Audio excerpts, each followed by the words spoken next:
بسم الله الرحمن الرحيم حامدا ومصليا ومسلما اما بعد. کم ماشوم چې خبرې نشي کولی د هغې دپاره یو ډیره مجربه وظیفه او قرآني آیاتونه یو ډیر مجرب عمل درته ښیم چې کم ماشوم د 3 یا د 4 کالو شي او د هغه ژبه نه خوځي خبرې نشي کولی نو د هغه والدین د هغې ماشوم یا د ماشومې والدین هغه ډېر زیات په پریشانو کې پراته وي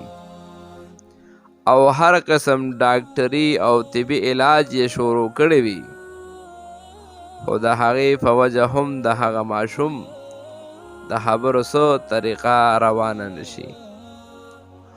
او د دغه والدینو د زړه د اطمینان دپاره او د دې پریشانۍ ختمولو دپاره زه تاسو ته یو ډیر مفید او مجربه وظیفه ښیم چې زما عزتمندو قرآن مجید آیاتونه دي او چې کله د انسان په دې باندې یقین راشي او یقین یې فوق شي په دې باندې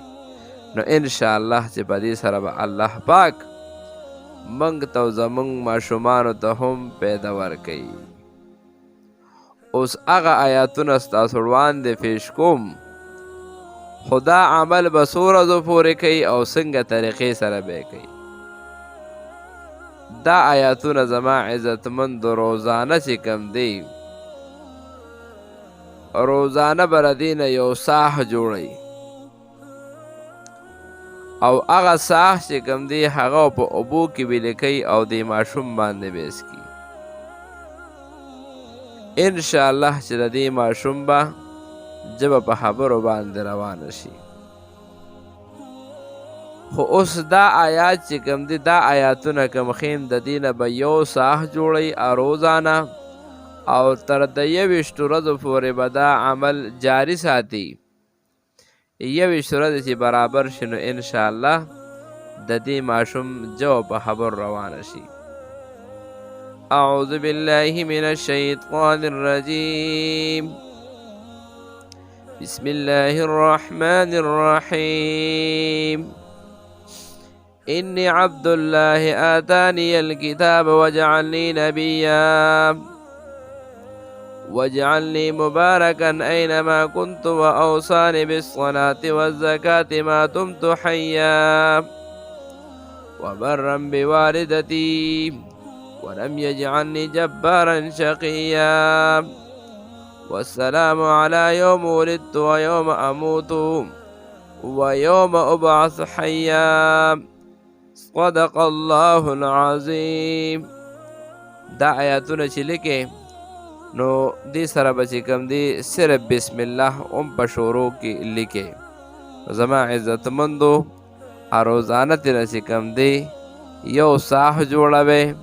او په دې ماشوم یا ماشوم باندې څکې او تر د 21 ورځو پورې دا عمل جاری وساتئ نو انشاءالله چې ستاسو دا ماشوم یا ماشومه دې ته به الله رب العالمین صحت ورکړي. موږ هم په دعاګانو کې یاد ساتئ موږ به هم ستاسو لپاره دعاګانې کوو. که موږ سره کم ملګري په دې چینل کې نوي وي زموږ دا چینل د ځان سره سبسکرایب کړئ او خوا کې ورسره ټلی نشان ووهئ. زموږ چې داسې څومره وظایف وي نو ټول نه اول به تاسو درځي نورو ملګرو سره هم شریک کړئ او نورو ملګرو ته هم دا طریقه وښایئ چې د چا ضرورت وي هغه ضرورت به الله رب العالمین پوره کړي. موږ ته به هم دعاګانې کوي تاسو ته به هم دعاګانې کوي.